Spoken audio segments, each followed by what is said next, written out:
குழந்தைகளை இங்க கொஞ்சம் பாருங்க, அந்தோனியார் புதுமை கொஞ்சம் கேளுங்க.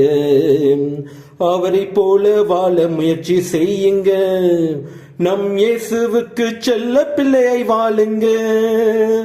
தாயை உடைத்த காலை வெட்டிய மகனே, மனம் மாற செய்து திருத்தியதை பாருங்க. சிலுவை அடையாளமிட்டு நலமாக்கி அவனே, சிலுவையின் மேன்மையை உணர்த்தியதை பாருங்க. தாயை உடைத்த காலை வெட்டிய மகனை, மனம் மாற செய்து திருத்தியதை பாருங்க. சிலுவை அடையாளமிட்டு நலமாக்கி அவனே, சிலுவையின் மேன்மையை உணர்த்தியதை பாருங்க. குழந்தைகளை இங்க கொஞ்சம் பாருங்க, அந்தோனியார் புதுமை கொஞ்சம் கேளுங்க. அவரை போல்